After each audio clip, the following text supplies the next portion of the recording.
আসসালামু আলাইকুম। প্রত্যেককে স্বাগতম জানাচ্ছি মনসুর অনলাইন স্কুলের পক্ষ থেকে। হ্যালো বন্ধুরা, আশা করি তোমরা সবাই ভালো আছো। আজকে আমরা নতুন আরেকটি ভিডিও নিয়ে আসলাম, যেটা তোমাদের জানা খুবই জরুরি। চলো আমরা একটু দেখি কি আছে। দেখো, আমরা এখানে কি লিখেছি? শুড হ্যাভ, মানে কোনো কিছু করা উচিত ছিল। এর আগের ভিডিওতে ছিল শুড, কোনো কিছু করা উচিত। আর এখানে আমরা কি লিখেছি? শুড হ্যাভ, কোনো কিছু করা উচিত ছিল। সো শুড হ্যাভ, কোনো কিছু করা উচিত ছিল। এটার এই শুড হ্যাভটা কিভাবে স্ট্রাকচারে ব্যবহার হবে সেটা একটু তোমাদেরকে আগে বলে দিই। প্রথমে কি হবে? সাবজেক্ট, তারপরে কি হবে? শুড হ্যাভ, তারপরে মূল ভার্বের ফার্স্ট পার্টিসিপল ফর্ম বা ভার্বের থ্রি, তারপর অবজেক্ট বা এক্সটেনশন।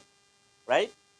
আমি স্ট্রাকচারটা আবার বলে দিচ্ছি। শুড হ্যাভের স্ট্রাকচার হচ্ছিল, এই শুড হ্যাভের স্ট্রাকচার যদি সেন্টেন্সে ফলো করি তাহলে কি থাকবে? প্রথমে থাকবে হলো সাবজেক্ট, তারপরে থাকবে হলো শুড হ্যাভ, তারপরে থাকবে হলো শুড হ্যাভ, তারপরে ভার্ব, ভার্বের থ্রি, তারপরে এক্সটেনশন। বুঝতে পেরেছো? আশা করি তোমরা বুঝতে পেরেছো। এবার দেখো, শুড হ্যাভ, কোনো কিছু করা উচিত ছিল। সেন্টেন্স আমরা যদি ফলো করি তাহলে কি আছে? You should have gone there. You should have gone there, তোমার সেখানে যাওয়া উচিত ছিল। তোমার সেখানে যাওয়া উচিত ছিল। তারপরেটা দেখো, এক্সাম্পলে, you should have done the work, তোমার কাজটি করা উচিত ছিল। এই যে দেখো, সাবজেক্ট, তারপরে শুড হ্যাভ, তারপরে ডুড ইট ডান। এই ডানটা কি? ভার্বের পাস্ট পার্টিসিপল ফর্ম, তারপরে এক্সটেনশন দ্য ওয়ার্ক। তারপরে দেখো তৃতীয়টিতে কি বলে? You should have written the letter, তোমার চিঠিটি লেখা উচিত ছিল।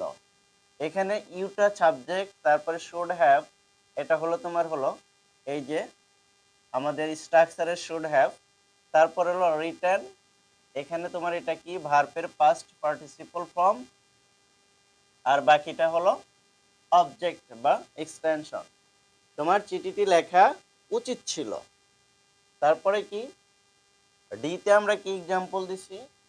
You should have read the book, তোমার বইটি পড়া উচিত ছিল।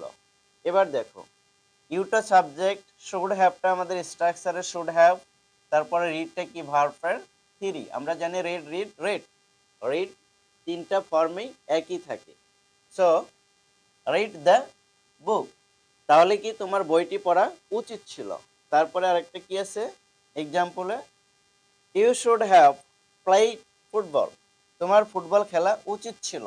এই যে ভার্বের থ্রি, প্লেডটা, ফুটবল তো এক্সটেনশন, শুড হ্যাভটা হলো তোমার হলো স্ট্রাকচারের, ইউটা হলো সাবজেক্ট। আশা করি তোমরা বিষয়টা বুঝতে পেরেছো। আমি আবার তোমাদেরকে বলে দিচ্ছি যে শুড হ্যাভ মানে কোনো কিছু করা উচিত ছিল। শুড হ্যাভ বলতে কোনো কিছু করা উচিত ছিল। শুড হ্যাভের স্ট্রাকচারটা কি হবে?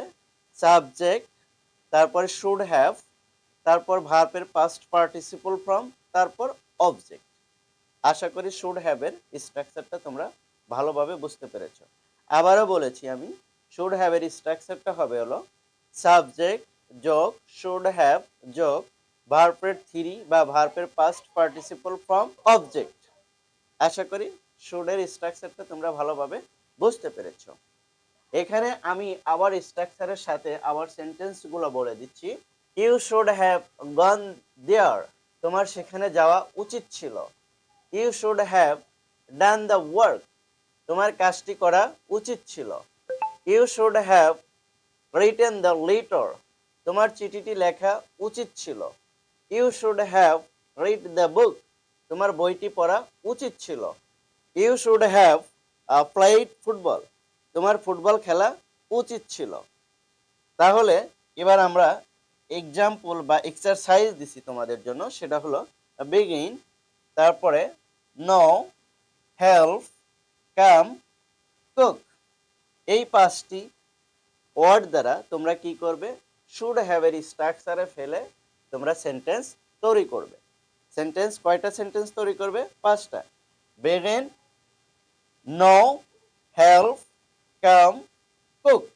এই 5টি শব্দ দ্বারা তোমরা কি করবে? 5টা সেন্টেন্স তৈরি করে খাতায় নোট ডাউন করবে।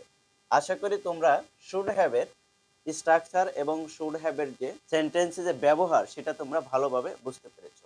আমরা অহরহ কিন্তু এই সেন্টেন্সগুলো ব্যবহার করে থাকি, বাট আমরা সেটাকে ইংলিশে কনভার্ট করতে গেলে আমরা সেটা পারি না। আগে তোমাকে শুড হ্যাভ, শুড এবং শুড হ্যাভ এর ব্যবহারগুলো জানলে তোমাদের ইংলিশে স্পোকেনের জন্য অনেক ইজি হয়ে যাবে, তোমাদের বলাটা অনেক সহজ হয়ে যাবে। এই প্যাটার্নগুলো যদি মুখস্থ করো, একটু যদি আয়ত্তে রাখো, তাহলে তোমাদের সেন্টেন্স মেক করা আমি মনে করি একদম ইজি হয়ে যাবে। তারপরে আমি আবার বলে দিচ্ছি যে শুড হ্যাভ এর স্ট্রাকচারটা হচ্ছে হলো সাবজেক্ট যোগ শুড হ্যাভ যোগ ভার্বের পাস্ট পার্টিসিপল ফর্ম যোগ অবজেক্ট বা এক্সটেনশন। আশা করি তোমরা শুডের স্ট্রাকচারটা ভালোভাবে বুঝতে পেরেছো। আমি আবার রিফিল করে দিচ্ছি তোমাদের এটা। You should have gone there, তোমার সেখানে যাওয়া উচিত ছিল। You should have done the work, তোমার কাজটি করা উচিত ছিল। You should have written the letter, তোমার চিঠিটি লেখা উচিত ছিল। You should have read the book, তোমার বইটি পড়া উচিত ছিল। You should have played football, তোমার ফুটবল খেলা উচিত ছিল। তারপরে আমি নেক্সটে যেটা দিছি সেটা হলো ফর এক্সারসাইজ। এক্সারসাইজটা begin, no, help, come, cook. এই 5টা সেন্টেন্স তোমরা তৈরি করবে এই 5টা ওয়ার্ড দ্বারা। এই 5টা ওয়ার্ড দ্বারা তোমরা 5টা সেন্টেন্স তৈরি করে নিজেরা আরো প্র্যাকটিস করবে। এই 5টা এর সাথে আরো কি হবে? 5 সমান সমান 10, তোমাদের 10টা সেন্টেন্স পড়া হয়ে যাবে এই 5টা ভার্ব দ্বারা। প্রয়োজনে তোমরা চাইলে এখানে আরো অনেক ভার্ব অ্যাড করে নিজেরা নিজেরা প্র্যাকটিস করতে পারো। যদি তোমরা যত বেশি প্র্যাকটিস করবে তোমরা তত বেশি শিখতে পারবে।